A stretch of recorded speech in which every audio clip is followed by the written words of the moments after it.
अगर आपके पास 1 लाख रुपए हैं तो क्या आप उसे बैंक की एफडी में डालेंगे जहां पर 6% ब्याज मिलेगा, या फिर म्यूचुअल फंड में जहां पर ग्रोथ काफी ज्यादा हो सकती है लेकिन रिस्क भी है, क्योंकि गलत फैसला लिया तो पैसे बढ़ने की वजह घट भी सकते हैं और आपको बहुत ही ज्यादा प्रॉब्लम भी हो सकती है। तो आज की इस वीडियो में हम बात करेंगे म्यूचुअल फंड में रुपए लगाने चाहिए या फिर एफडी में लगाना चाहिए, कौन सा आपके लिए बहुत ही ज्यादा बेटर है। यहाँ पर मैं कोई कॉम्प्लिकेटेड फाइनेंशियल लैंग्वेज में बात करने वाला नहीं हूँ, मैं सीधी सादी तरीके से, बहुत ही सिंपल तरीके से, एग्जांपल से आपको बताऊंगा जिससे सारी चीजें आपको समझ में आ जाए। तो दोस्तों सबसे पहले हम बात करते हैं एफडी की, यानी कि फिक्स डिपॉजिट। फिक्स डिपॉजिट में यह रहता है बैंक को आप एक तय समय तक पैसा देते हैं, 1 साल, 3 साल या फिर 5 साल। अब उस तय समय के बाद आपको एक फिक्स रिटर्न मिल जाता है। फिक्स रिटर्न जितना भी होता है वो आपको उस हिसाब से मिल जाता है। तो आजकल ये रिटर्न 6% सालाना भी होता है। लेकिन अगर बात करें इसके फायदे के, तो आपके ऊपर कोई भी रिस्क नहीं है, पूरी तरह से आप एफडी में सेफ रहते हैं। और अगर बात करें नुकसान की, तो इन्फ्लेशन यानी कि महंगाई का दर अगर 7% से ज्यादा है तो यार एफडी में आपको नुकसान होगा, क्योंकि जहां पर महंगाई की जो दर है वो 7% है और आपको एफडी में 6% सालाना ही मिल रहा है, तो ओब्वियसली कि आपको एफडी में नुकसान ही होगा। और हाँ, इसके ऊपर टैक्स भी लगता है।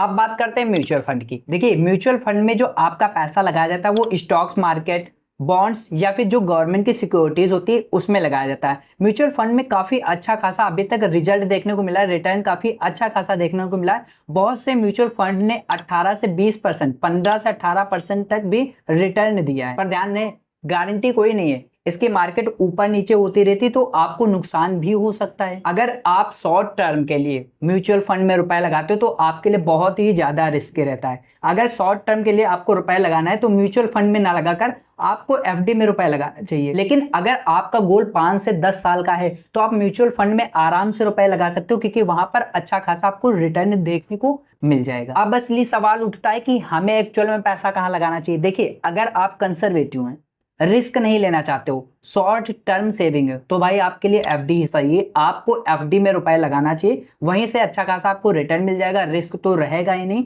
और जो भी फिक्स अमाउंट आपने तय कर रखा है जिस फिक्स रेट पर, इंटरेस्ट पर, वो आपको मिल जाएगा। लेकिन अगर आपको लगता है कि हाँ आप थोड़ा रिस्क ले सकते हो, रिस्क लेने में आप बहुत ही ज्यादा आगे हो, तो आपके लिए म्यूचुअल फंड बहुत ही ज्यादा अच्छा रहेगा, क्योंकि वहां पर लॉन्ग टर्म तक रुपए आप लगाए जाते हैं और वहां से अच्छा खासा आपको रिटर्न भी मिल सकता है। अब बात करते हैं स्मार्ट तरीका क्या है। स्मार्ट तरीका ये कि थोड़ा सा पैसा आप एफडी में लगा दो, एफडी में आप सिक्योर रहोगे, रिस्क नहीं होगी और आपका अमाउंट आ जाएगा, और उसका जो बचा हुआ पैसा होता है वो आप म्यूचुअल फंड में लगाओ। मतलब आपको थोड़ा पैसा एफडी में भी लगाना है, एफडी में लगाने से आपका पैसा सिक्योर रहेगा, जो रिटर्न मिलना है वो फिक्स में मिल जाएगा।